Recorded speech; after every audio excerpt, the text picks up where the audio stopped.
Tayo pala ngayon mga kaibigan ay i-assemble natin ang panggilid ng click. Click 1 to 5. Ito. Una pala ipasok natin itong bossing sa dry paste.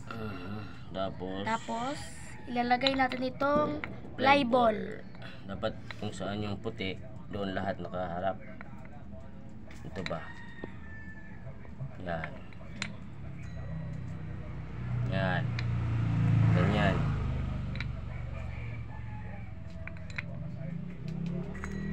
Ganyan.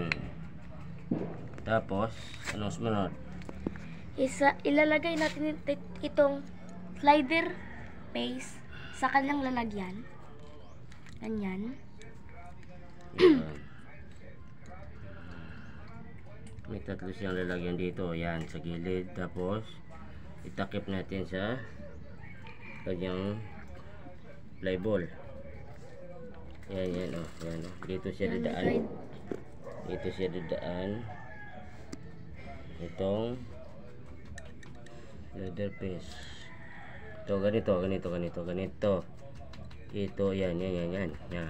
Tapos, idiin ng kunti. Tapos, ilagay dito. Ilagay siya dito sa kanyang lalagyan. Yan. Pagkatapos, dito na tayo sa kanyang ano ba to? May tawag na ito na kanyang may clutch banda. Ito kasi yung clutch yun eh. Diyan. Ito, gumagalaw ito. Yan. Dapat i-press. Kasi baka mahirapan tayo pasok mamaya pag hindi naka-press ito.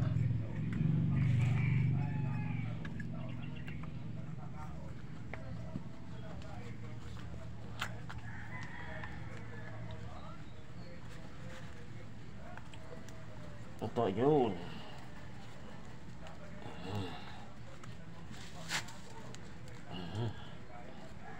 Yan. Tapos dito na tayo. Dito.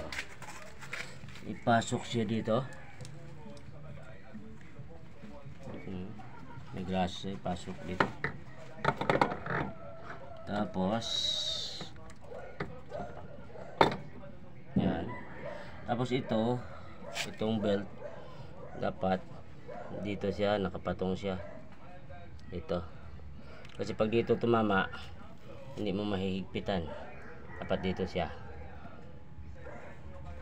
Yan.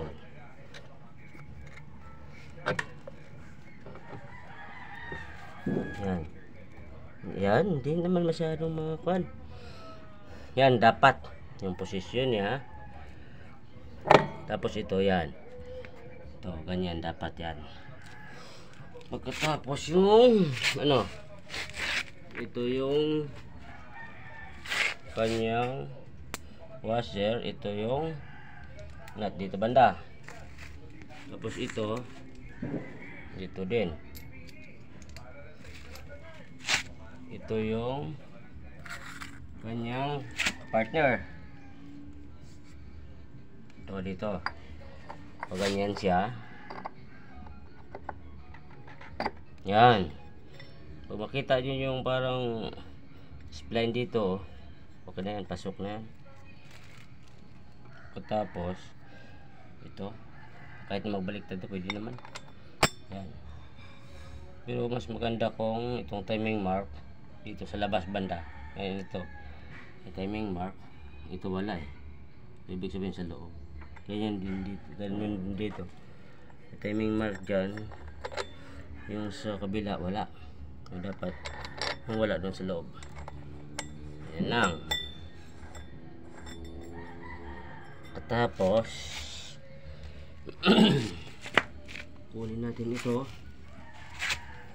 Ito pala mga best friend, nalinisan na natin na.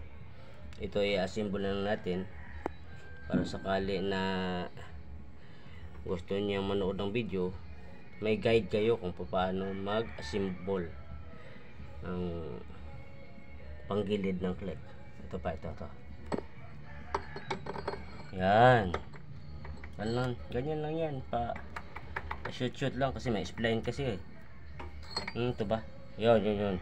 Yung parang mga guhit-guhit na yung tinatawag na spline. Ito. Ito lang yan. Pa-shoot dito. Yun. Pag sumiyot na, okay na. Tapos ito di ganun din. Yung sa labas, may marka. Yung sa loob, wala. Yan. Ito wala sa loob banda. Ito may marka sa labas. Katapos pipitan na natin gamit yung ating automatic na tawag dito, yung electric na electric na baril ganito. Pag nagpahigpit, pag ganito, pa ganito na papunta mula dito, pag ganito, yan.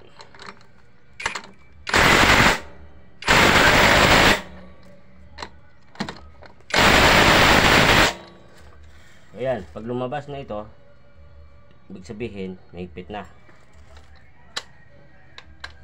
Ito pa, sa kabila pa.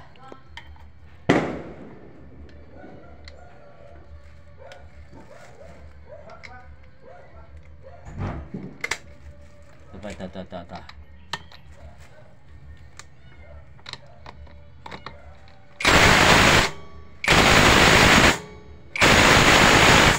Mga tatlong bisis na pag click mo ng ganito, tatlong bisis, okay na yun, mahigpit na. Ito na. Yan ang sinasabi ko, na kapag sira yung bearing dito kanina yung pinakita natin, pag pinaikot mo, umiingay. Pandarin natin.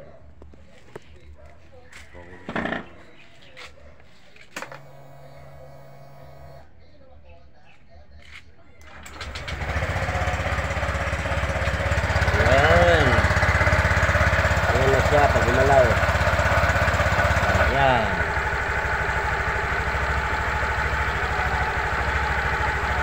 Ngayon dito lang muna tayo, hanggang dito lang. Sa susunod na video naman tayo mag tutorial, na sana suportahan nyo yung channel ko, at saka hihingi lang ako ng isang like, isang share, at saka mag subscribe din kayo para may bago tayong video, at saka updated kayo. Maraming salamat po.